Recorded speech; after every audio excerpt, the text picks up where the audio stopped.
Self-Management Network Scotland. Professor Karen Watchmen. Stand by me. Self-Management Awards. Empowering Self-Management Project 2024. Thanks very much. So just a few slides, and just a little bit of context as well, because people with a learning disability are at an increased risk of dementia at a younger age, especially people with Down syndrome. So the average age of onset is early 50s. And I had worked at the university with a team of co-researchers with a learning disability for around 10 years. And it was during one of those particular studies that one of my co-researchers, Andrew, who's shown on the slide here, had a diagnosis of dementia himself.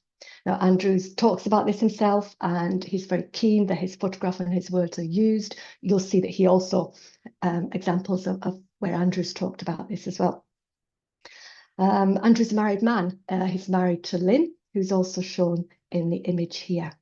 And information about dementia is typically not written or presented in a way that's suitable for someone with a learning disability.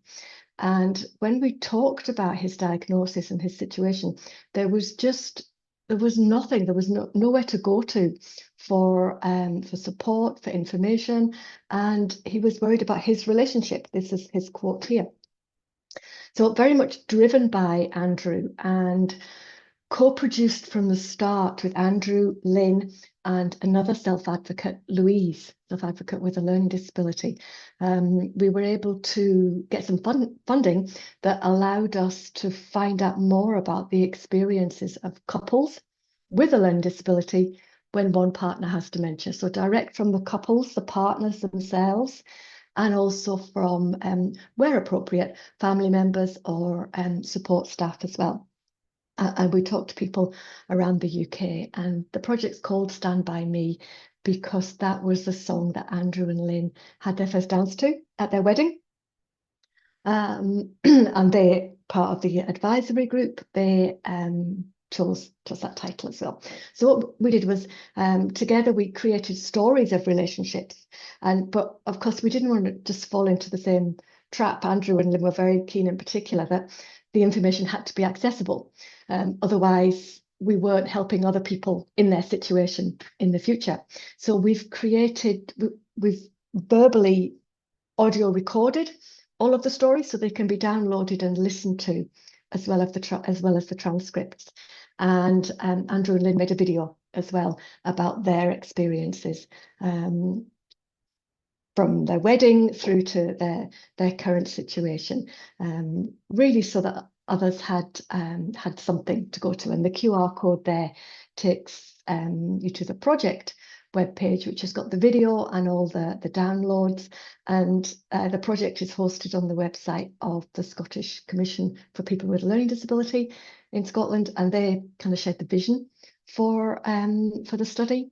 So Andrew, Louise and Lynn had roles on the advisory team.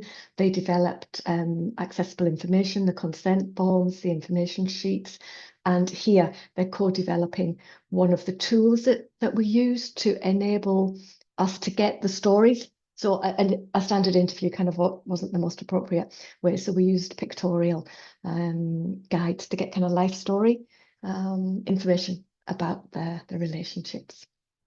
And Andrew, Louise and Lynn have spoken at national and international conferences about Stand By Me. They were consulted by the Scottish Government, who came to one of the advisory group meetings when they were developing Scotland's new dementia strategy.